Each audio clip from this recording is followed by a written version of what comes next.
दिल दी गहराइयां चो बगीचे नगर के सोचे इलाके दियां सोचियां संगतां नूं मेरे दिल दी गहराइयां के विचों प्यार ते सत्कार। अज आप सारे श्री नाव कमल राजा साहब जी की सालाना बरसी जी है उन्होंने याद के अंदर मनाने जा रहे हैं। बहुत श्रद्धा की भावना के नाल संगतां इस पावन स्थान नाल जुड़ रही ने। गुरु ग्रंथ साहिब जी पातशाह महाराज के पावन चरणों में नाल आपां जुड़ के गुरु घर दी खुशियां लैण लई श्री अखंड पाठ साहब दी लड़ियां जड़ियां ने वो चल रही ने।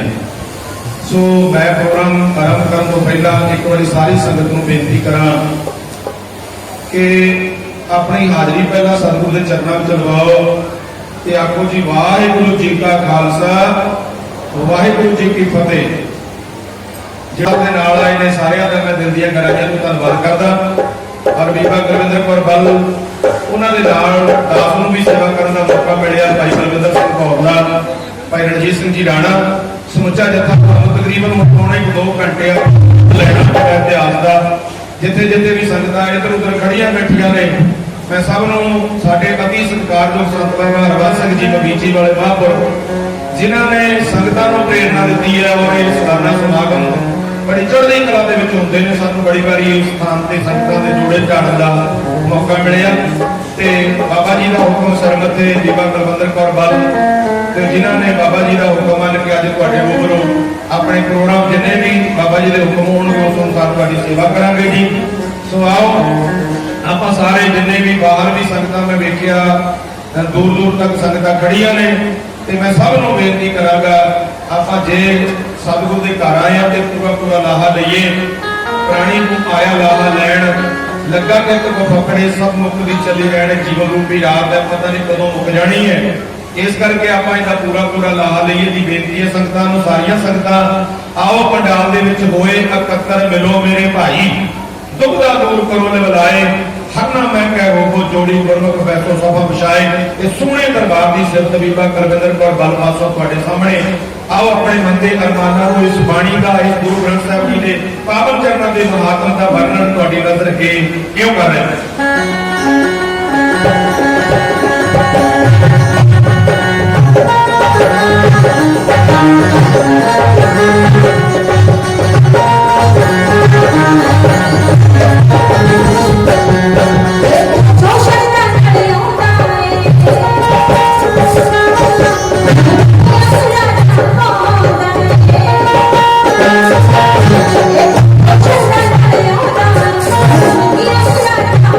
Oh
जाके बस है काम तेरा, सो ऐसा हर ध्याई है मेरे जीवने का सर्व सुख पावे मेरे मना।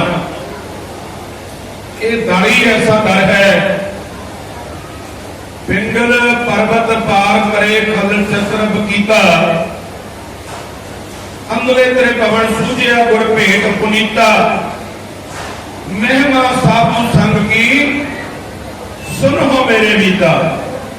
अज आप महापुरखों के जीवन तो साध संगत की सेध लैन वास्ते आए हैं।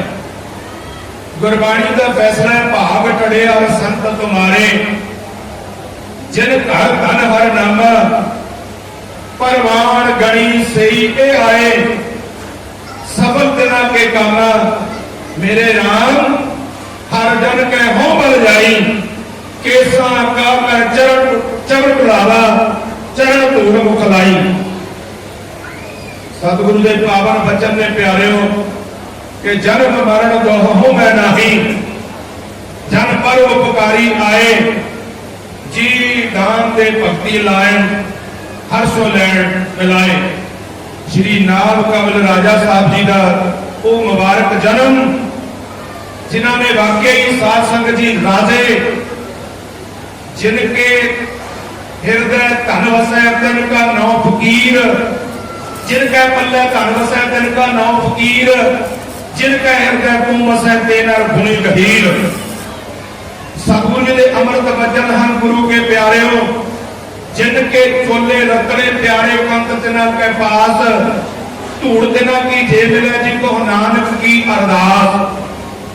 सो गुरु के प्यारे हो, महापुरखों का लासानी जीवन देशों विदेशों के अंदर वर्ल्ड के अंदर अज श्री नाभ कमल राजा साहब जी उस ब्रह्म ज्ञानी ब्रह्म वेता महापुरखों को दुनिया याद कर रही है। दुआबे के खेतर के अंदर साध संगत जी जो लहर उन्हें चलाई, क्योंकि सानू विदेशों जाने की गुरु साहब जी सुभाग घड़ी बख्शते ने। जिन्होंने जिन्होंने मुल्कों में भी जथे गए ने ते वेखदे आ इन्नी श्रद्धा संगतां दे अंदर होने। साध संगत जी थोड़े दिन लंघे ने इंग्लैंड के अंदर सुनो बहुत बड़ा समागम महापुरखों की याद होया ते जिथे जिथे उन्होंने परिवार उन्होंने वालों बरसाए हो रहे हैं। जिस तरह बाबा हरबंस सिंह जी तथा उन्होंने सारा परिवार, भाई दलजीत सिंह जी इंग्लैंड में बैठे ने, उन्होंने सुपुत्र जिन्हों की बदौलत क्योंकि जथे नाल उन्होंने प्यार है ते साध संगत 2-3 महीने पहला ही साध संगत फोनां दे उपर साडे नाल संपर्क करते हैं। असीं अज तुहाडे रूबरू तुहाडे जोड़े चाड़ वास्ते आए हैं। कहने का मतलब यह है कि महापुरखों की याद जिन्हों के हृदय च बन जाती है। प्यारिओ, बाबाणियां कहानियां पुत्र सुपुत करेण, जे सतगुर भावे तो मन लैन सही कर्म के उन्हों दी वर्षियां उन्हों दी यादां मनाई जांदियां ने। जननी जने तो भगत जन कहलाता कै सूर, नहीं तो जननी बाज रहे काहे बुलावे नूर। जिन्हों की याद के अंदर श्री अखंड पाठ सभा दी लड़ियां चल रही ने, ਵੱਖ-ਵੱਖ प्रकार के लंगर चल रहे हैं। संगत अपने तन मन धन को सफला कर रही ने। आप वेख रहे हैं प्यारे, जो पिछले सालों में टेंटा ला के आप पंडाल सजाते सी, कई बार बारिशां आ जांदियां सी ते साध संगत समागम जिहड़े सी फिक्के पै जांदे सी। ये संगतां दा बड़ा ठाठा मारदा जिहड़ा उत्साह है, तुहाडा दसवंध जिहड़ा इस पावन स्थान ते आया, तुसीं आलीशान सैड बनाया जिस दे अंदर मेरे सतगुरु जी मोहन तेरे उच्चे मंदिर महल अपारा। सतगुरु पातशाह वाला सच्चे पातशाह को सोहणे तख्तां ते सजा के तुसीं सामने खुले दर्शन करके अपने जीवन को सतगुरु के समर्पित होकर जी रहे हो। आओ महापुरखों की याद अंदर श्री नाभ कमल राजा साहब जी की बख्शी के संबंध तुहाडे सामने करता बीबा तरविंदर कौर बल जी यो कह रहे हो।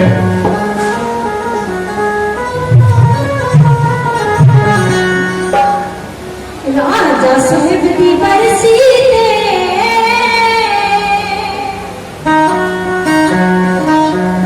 राजा साहब की बरसी पहुंचिया संत गुरद्वारे। राजा साहब की बरसी पहुंचिया संत गुरद्वारे। शरण नाल प्राणे रल दिल किसी तारे। शरण नाल प्राणे रल किसी तारे।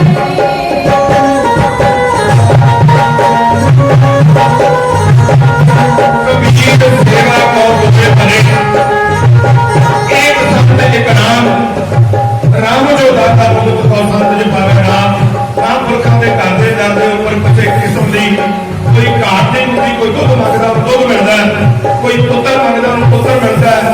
दुनिया की दौलत दुनिया के सुख कदमों में आ जाते हैं जो महापुरखों के चरणों में जुड़ते हैं। कह जाते हैं अब महापुरखों के स्थानों के उत्ते नतमस्तक हो गया जब अपनी मंगन अपनी मनोता पूरी करा रहे हैं।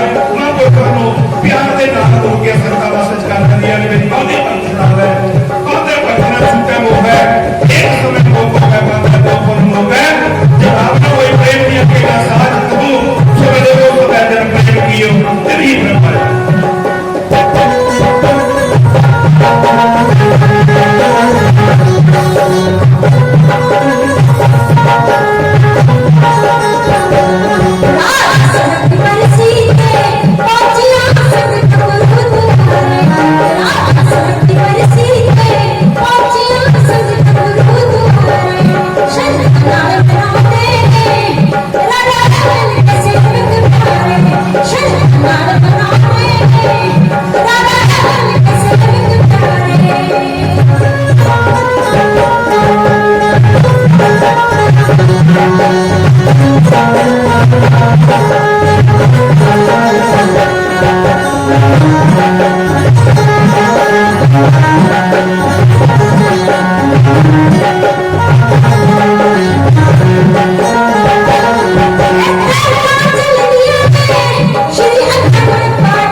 ਕਿ ਸ਼ਰਧਾ ਤੇ ਭਾਵਨਾ ਦੀਆਂ ਬਾਤਾਂ ਨੇ ਪਿਆਰਿਓ। ਸਤਿਗੁਰੂ ਗੁਰੂ ਗ੍ਰੰਥ ਸਾਹਿਬ ਜੀ ਮਹਾਰਾਜ ਜਿਨ੍ਹਾਂ ਦੀ ਬਦੌਲਤ ਮਹਾਂਪੁਰਖ ਸੰਸਾਰ ਵਿੱਚ ਆਉਂਦੇ ਹੈ, ਮਹਾਂਪੁਰਖ ਸੰਸਾਰ ਦੇ ਅੰਦਰ ਆ ਕੇ ਦੁਨੀਆ ਦੇ ਲੋਕਾਂ ਨੂੰ ਇਸ ਸੜਦੇ ਪਰਦੇ ਸੰਸਾਰ ਨੂੰ ਨਾਮ ਦਾ ਛੱਟਾ ਮਾਰ ਕੇ ਜਗਾਉਂਦੇ ਹੈ।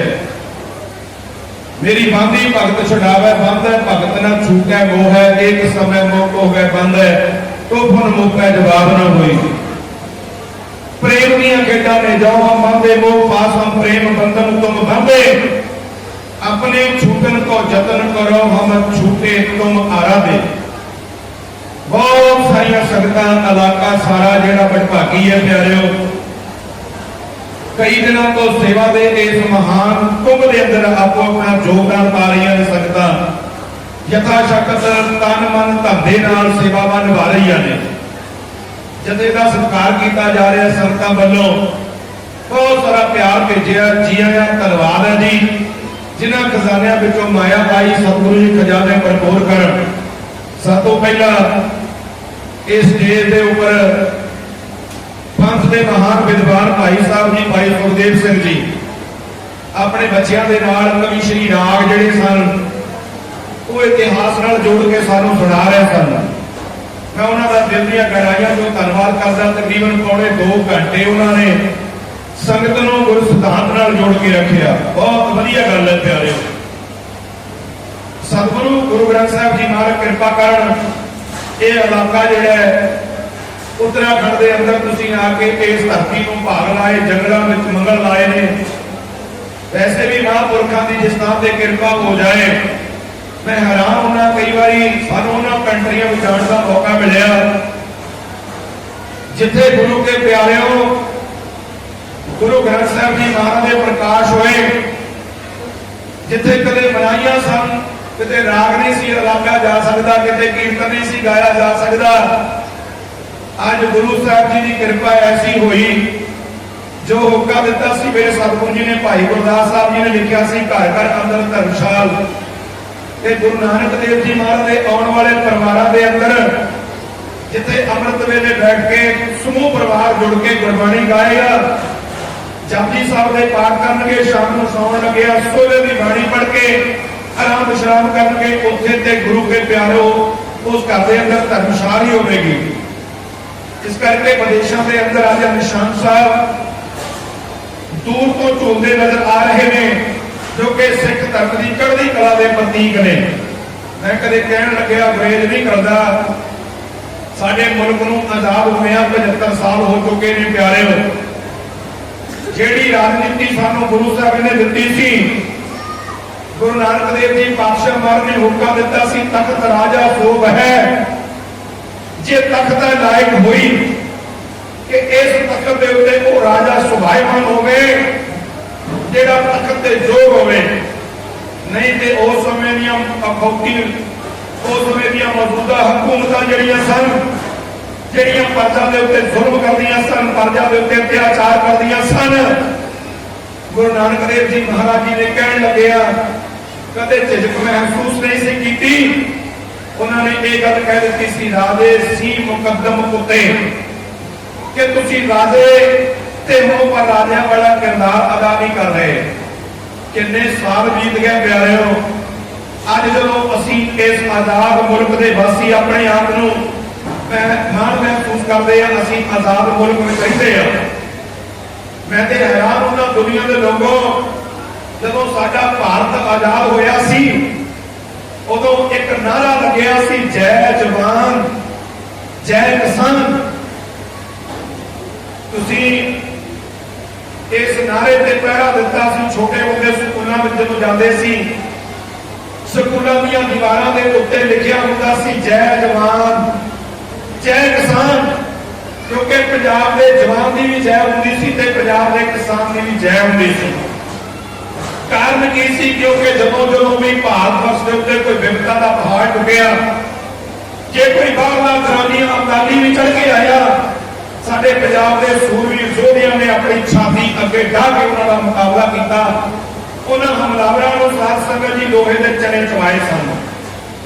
ਜੇ ਕਿਤੇ ਇਹ ਭਾਰਤ ਨਹੀਂ ਕੁੱਲ ਦੁਨੀਆ ਭੁੱਖੀ ਮਰਦੀ ਨਜ਼ਰ ਆਈ ਤੇ ਸਾਡੇ ਕਿਸਾਨ ਨੂੰ ਜਿਹਨੂੰ ਅੱਜ ਅਸੀਂ ਮਾਣ ਨਾਲ ਅੰਨਦਾਤਾ ਕਹਿੰਦੇ ਆ, ਇਹਨੇ ਧਰਤੀ ਦੇ ਵਿੱਚੋਂ ਅੰਨ ਪੈਦਾ ਕਰਕੇ ਦੁਨੀਆ ਦਾ ਢਿੱਡ ਭਰਿਆ।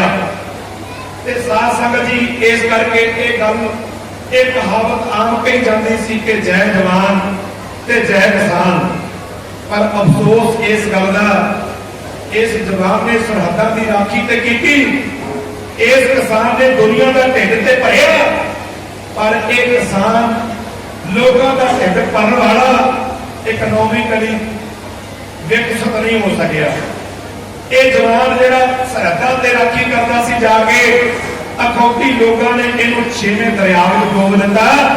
ਜਿਹੜੀ ਜਵਾਨੀ ਮਾਵਾਂ ਦੁੱਧਾਂ ਤੇ ਲੱਸੀਆਂ ਦੇ ਨਾਲ, ਮੱਖਣਾਂ ਦੇ ਨਾਲ ਪਾਲ ਕੇ ਜਵਾਨ ਕਰਕੇ ਦੇਸ਼ਾਂ ਵਿਦੇਸ਼ਾਂ ਦੇ ਸਰਹੱਦਾਂ ਦੇ ਉੱਤੇ ਭੇਜਿਆ ਕਰਦੀਆਂ ਸਨ, ਅੱਜ ਉਹ ਜਵਾਨੀ ਜਿਹੜੀ ਹੈ ਬਜ਼ੁਰਗਾਂ ਦੇ ਕੰਧਿਆਂ ਦੇ ਉੱਤੇ ਸ਼ਮਸ਼ਾਨ ਭੂਮੀਆਂ ਵੱਲ ਜਾ ਰਹੀ ਹੈ। ਕਾਰਨ ਕੀ ਹੈ? ਮੈਂ ਤੇ ਇੱਕੋ ਹੀ ਕਾਰਨ ਲੱਭਿਆ ਪਿਆਰਿਓ, ਕਿ ਜਿਹੜੇ ਰਾਜਨੀਤਿਕ ਲੋਕਾਂ ਨੂੰ ਅਸੀਂ ਤੱਕੜੀਆਂ 'ਚ ਬਿਠਾ ਕੇ ਇਲੈਕਸ਼ਨਾਂ ਦੇ ਦਿਨਾਂ ਦੇ ਅੰਦਰ ਮਠਿਆਈਆਂ ਤੇ ਸਿੱਕਿਆਂ ਨਾਲ ਤੋਲਦੇ ਰਹੇ, ਇਹਨਾਂ ਦੇ ਗਲਾਂ ਦੇ ਵਿੱਚ ਖੁਸ਼ੀਆਂ ਦੇ ਹਾਰ ਪਹਿਨਾਉਂਦੇ ਰਹੇ। ਇਹ ਆਸ ਸੀ ਕਿਸਾਨ ਨੂੰ ਕਿ ਇਹ ਸਾਡੇ ਹੱਕ ਦਿਵਾਉਣਗੇ, ਇਹ ਕਿਤੇ ਸੰਸਥਾ ਵਿੱਚ ਜਾ ਕੇ ਸਾਡੇ ਹੱਕਾਂ ਦੀ ਰਾਖੀ ਕਰਨਗੇ। ਅਸੀਂ ਇਹਨਾਂ ਲੋਕਾਂ ਨੂੰ ਉਹ ਪਿਆਰ ਦਿੰਦਾ ਜਿਹੜਾ ਕਲਮਾਂ ਨਾਲ ਬਿਆਨ ਨਹੀਂ ਕੀਤਾ ਜਾ ਸਕਦਾ, ਪਰ ਇਸ ਦੇ ਬਦਲੇ ਸਾਨੂੰ ਕੀ ਮਿਲਿਆ? ਜਿਹੜੀਆਂ ਤੱਕੜੀਆਂ 'ਚ ਬਿਠਾ ਕੇ ਤੁਸੀਂ ਇਹਨਾਂ ਨੂੰ ਤੋਲਦੇ ਰਹੇ ਹੋ, ਇਹਨਾਂ ਦੇ ਹਾਰ ਪਾ ਕੇ ਇਹਨਾਂ ਨੂੰ ਸਤਿਕਾਰ ਦੇ ਨਾਰੇ ਜਗਾਰੇ ਛੱਡ ਕੇ ਸਤਿਕਾਰ ਦਿੰਦੇ ਰਹੇ ਹੋ। ਇਹਨਾਂ ਦਾ ਹੁਕਮ ਚੱਲਿਆ ਪਿਆਰਿਓ, ਅੱਜ ਕਿਸਾਨੀ ਅਤੇ ਜਵਾਨੀ ਆਪਣਾ ਹੱਕ ਲੈਣ ਵਾਸਤੇ ਸਾਧ ਸੰਗਤ ਜੀ ਸੜਕਾਂ ਦੇ ਉੱਤੇ ਧਰਨੇ ਦੇ ਰਹੀ ਆ। ਅੱਜ ਦਿੱਲੀ ਨੂੰ ਘੇਰ ਕੇ ਕਿਸਾਨੀ ਬੈਠੀ ਆ ਕਿ ਸਾਡੇ ਹੱਕ ਸਾਨੂੰ ਦਿਓ, ਪਰ ਇਹ ਲੋਕ ਜਿਨ੍ਹਾਂ ਨੂੰ ਤੁਸੀਂ 17-75 ਸਾਲਾਂ ਤੋਂ ਸਨਮਾਨ ਤੇ ਸਤਿਕਾਰ ਦਿੰਦੇ ਆ ਰਹੇ ਹੋ, ਇਹਨਾਂ ਦੇ ਕੰਨ ਤੇ ਜੂੰ ਤੱਕ ਨਹੀਂ ਸਰਕੀ। ਸਾਧ ਸੰਗਤ, ਕੱਲ ਦਾ ਭਾਣਾ ਜਿਹੜਾ ਵਰਤਿਆ ਹੋਇਆ ਤੁਸੀਂ ਸਾਰੇ ਜਾਣਦੇ ਹੋ, ਸੋਸ਼ਲ ਮੀਡੀਆ ਨਾਲ ਜੁੜੇ ਹੋਏ ਹੋ, ਕਿ ਸਾਡੇ 6 ਨੌਜਵਾਨਾਂ ਦਾ ਸਾਧ ਸੰਗਤ ਜੀ ਉੱਤੇ ਸ਼ਹਾਦਤ ਦਾ ਜਿਹੜਾ ਉੱਥੇ ਇਹ ਅਖੌਤੀ ਲੀਡਰਾਂ ਨੇ ਸਾਧ ਸੰਗਤ ਜੀ ਐਸਾ ਘਾਣ ਕੀਤਾ ਕਿ ਉਹਨਾਂ ਜਵਾਨਾਂ ਦੇ ਉੱਤੇ ਗੱਡੀਆਂ ਚਾੜ ਦਿੱਤੀਆਂ ਤੇ ਉਹਨਾਂ ਦੇ ਗੋਲੀਆਂ ਮਾਰ ਕੇ ਉਹਨਾਂ ਨੂੰ ਸ਼ਹੀਦ ਕਰ ਦਿੱਤਾ ਗਿਆ। ਕੀ ਅਸੀਂ ਇਹੀ ਚਾਹੁੰਦੇ ਸੀ ਇਹਨਾਂ ਕੋਲੋਂ? ਪਰ ਹੁਣ ਪਿਆਰਿਓ, ਜਬੈ ਬਣ ਜਾਗਿਓ ਤਬੈ ਰੋਸ ਜਾਗਿਓ। ਆ ਸਮਾਂ ਆ ਗਿਆ, ਸਾਨੂੰ ਜਾਗਰੂਕ ਹੋਣਾ ਪਵੇਗਾ, ਸਾਨੂੰ ਆਪਣੇ ਹੱਕਾਂ ਦੀ ਰਾਖੀ ਕਰਨੀ ਪਵੇਗੀ। ਭਗਤ ਰਵਿਦਾਸ ਜੀ ਮਹਾਰਾਜ ਸਾਡੇ ਸਤਿਗੁਰੂ ਜੀਆਂ ਨੇ ਇੱਕ ਨਾਰਾ ਗੁਰਬਾਣੀ ਵਿੱਚ ਦਿੱਤਾ ਸੀ, ਜਿਨ੍ਹਾਂ ਨੂੰ ਆਪਾਂ ਸ਼੍ਰੋਮਣੀ ਭਗਤ ਕਰਕੇ ਸਤਿਕਾਰ ਦਿੰਦੇ ਆ। ਪਰ ਜਦੋਂ ਵੀ ਕਿਤੇ ਗੁਰਬਾਣੀ ਵਿੱਚ ਭਗਤਾਂ ਦਾ ਨਾਮ ਆਇਆ, ਮੇਰੇ ਸਤਿਗੁਰੂ ਜੀ ਨੇ ਉਹਨਾਂ ਦੀ ਬਾਣੀ ਜਦੋਂ ਗੁਰੂ ਗ੍ਰੰਥ ਸਾਹਿਬ ਵਿੱਚ ਲਿਖੀ ਹੈ ਤੇ ਸਭ ਤੋਂ ਪਹਿਲਾਂ ਇਹ ਕਿਹਾ ਸੀ, ਭਾਈ ਗੁਰਦਾਸ ਸਾਹਿਬ ਜੀ ਨੂੰ ਚੱਕੋ ਕਲਮ ਤੇ ਲਿਖੋ ਬਾਣੀ। ਬਾਣੀ ਆਈ ਹੈ, ਭਗਤ ਰਵਿਦਾਸ ਜੀ ਕੀ ਕਿਹਾ ਸੀ, ਬੜੇ ਪਿਆਰ ਨਾਲ ਜੀ ਸ਼ਬਦ ਉਚਾਰਨ ਕੀਤਾ। ਤੇ ਜਿਨ੍ਹਾਂ ਨੇ ਗੁਰਬਾਣੀ ਵਿੱਚ ਸਾਧ ਸੰਗਤ ਜੀ ਸਾਨੂੰ ਬੜੇ ਤਸੱਲੀ ਪੂਰਵਕ ਸਾਧ ਸੰਗਤ ਜੀ ਜਿਹੜੇ ਸਨ ਸਿਧਾਂਤ ਦਿੱਤੇ ਨੇ। ਤੋਹੀ ਮੋਹੀ ਮੋਹੀ ਤੋਹੀ ਦਾ ਸਿਧਾਂਤ ਦਿੱਤਾ ਕਿ ਤੇਰੇ ਔਰ ਮੇਰੇ 'ਚ ਕੋਈ ਅੰਤਰ ਨਹੀਂ। ਇੱਥੇ ਇੱਕ ਗੱਲ ਸਤਿਗੁਰੂ ਜੀ ਨੇ ਕਹੀ ਗੁਰਬਾਣੀ ਅੰਦਰ, ਤੁਮ ਚੰਦਨ ਹਮ ਅਨੰਦ ਬਾਪਰੇ ਸੰਤ ਤੁਮਾਰੇ ਬਾਸਾ। ਇਹ ਸੰਗ੍ਰਹਿ ਦੀ ਗੱਲ ਹੈ, ਇਕੱਤਰਤਾ ਦੀ ਗੱਲ ਹੈ, ਯੂਨੀਅਨ ਇਸ ਸਟ੍ਰੈਂਥ ਦੀ ਗੱਲ ਹੈ ਪਿਆਰਿਓ। ਜੋ ਹੁਕਮ ਦਿੱਤਾ ਸੀ ਕਿ ਅਸੀਂ ਉਸ ਹੁਕਮ ਦੇ ਉੱਪਰ ਪਹਿਰਾ ਦੇ ਰਹੇ ਹਾਂ। ਤੁਮ ਚੰਦਨ ਹਮ ਅਨੰਦ ਬਾਪਰੇ ਸੰਤ ਤੁਮਾਰੇ ਬਾਸਾ। नीच रूप ते ऊंच पहे हैं गंध सुगंध निवासन। मातो सत संगत शरण तुम्हारी हम औगण तुम उपकारी रहा। तुम मुख तूल सफेद सपियल हम बपरे जस कीरा। सत संगत मिल रही है मातो जैसे मद मखीरा। ये सानू सत संगत दियां वडियाइयां दित्तियां होए इकत्तर। मिलो मेरे भाई दुबदा दूर करो लाए। हर नाम मैं कह होगो जोड़ी गुरमुख बैसो सभा विछाए। आओ साध संगत जी, मैं हूं तुहानू इतिहास नाल जोड़ां। ये गल्लां करनियां जरूरी सन क्योंकि साडे ते जुल्म हो रहे ने। जेकर जुल्म करना पाप है, जुल्म नूं सहना ते साध संगत जी उस तो वड्डा भी पाप है। इस करके सानू अज जागरूक होना पवेगा। धन गुरु नानक देव जी महाराज ने मारिया सिक्का जगत विच, नानक निर्मल पंथ चलाया। गुरु नानक देव जी ने सिक्का ਸੰਸਾਰ ਵਿੱਚ ਮਾਰਿਆ ਇੱਕ ਐਸਾ ਪੰਥ ਸਾਨੂੰ ਦਿੱਤਾ ਤੇ ਗੁਰੂ ਕੇ ਪਿਆਰਿਓ ਸਾਨੂੰ ਸਾਰਿਆਂ ਨੂੰ ਇੱਕ ਪਲੇਟਫਾਰਮ ਤੇ ਲੈ ਕੇ ਆਉਂਦਾ ਜਿਹੜਾ ਜਾਤਾਂ ਪਾਤਾਂ ਦਾ ਸਾਧ ਸੰਗਤ ਜੀ ਘੋੜ ਸਾਡੇ ਸਮਾਜ ਨੂੰ ਚਿੰਬੜਿਆ ਹੋਇਆ ਸੀ ਊਚ ਨੀਚ ਦਾ ਜਿਹੜੇ ਰਾਜੇ ਪ੍ਰਜਾ ਤੇ ਜ਼ੁਲਮ ਕਰਦੇ ਸਨ ਜਿਹੜੇ ਲੋਕ ਝੂਠ ਦੇ ਮਾਰਗ ਦੇ ਉੱਪਰ ਧਰਮ ਦਾ ਬਾਣਾ ਪਾ ਕੇ ਤੁਰੇ ਹੋਏ ਸਨ ਤੇ ਗੁਰੂ ਕੇ ਪਿਆਰੋ ਹਰ ਖੇਤਰ ਦੀ ਗੱਲ ਗੁਰੂ ਨਾਨਕ ਦੇਵ ਜੀ ਮਹਾਰਾਜ ਨੇ ਬਾਣੀ ਵਿੱਚ ਕੀਤੀ ਹੈ ਤੇ ਕਬੀਰ ਜੀ ਮਹਾਰਾਜ ਨੇ ਹੁਕਮ ਦਿੱਤਾ ਸੀ ਅਵਲ ਅੱਲਾਹ ਨੂਰ ਉਪਾਇਆ ਕੁਦਰਤ ਕੇ ਸਭ ਬੰਦੇ एक नूर ते सब जग उपजिया कौन भले को मंदे आओ सतगुरु गुरु नानक देव जी महाराज जी का यह लाशानी पया इतिहास जिन्होंने साध संगत जी एक अरबता विच अपने जीवन विच दुनिया के संसार के लोगों को एक गल समझा दी थी कि जो तो प्रेम खिलण का चाहो सिर धर तली गली में भी आओ एक मार्ग पैर तरीजै सिर दीजै कान ना कीजै ये बाणी मेरे पातशाह धन गुरु नानक देव जी महाराज जी की 12 के बलीक सरलेख में उकरी हुई है सो आओ सतगुरु गुरु नानक देव जी पातशाह महाराज जिन्हों की बदौलत संत भगत सूरमे योधे पैदा हुए ने जिन्होंने ऐसी पूर्ति संसार को दी कि साध संगत जी जे जी पत लथी जाए सब हराम चेता किश खाए ओदी मर चुकी अणख नूं जेल ना दिता ते मेरे सतगुरु जी ने दिता आओ धन गुरु नानक देव जी महाराज मरी हुई मनुखता दे अंदर अणख की गुरती पैदा करने वास्ते अणख की जिंदगी जीवन का साथ संग जी सिद्धांत देने वास्ते जिस तरह तलवंडी की धरती के अंदर अवतार करके मेहता कानू पिता के घर भाग लाते हैं ते माता त्रेता की कुख दे विचों जन्म लैके आ सड़दे बढ़दे संसार के अंदर अज्ञानता के अंधेरे नूं ज्ञान का चानण दे रहे हैं उन्हां लंघां दा वर्णन बीबा कुलविंदर कौर बल उन्हां दे साथी तुहाडी नज़र है इहो कर रहे हैं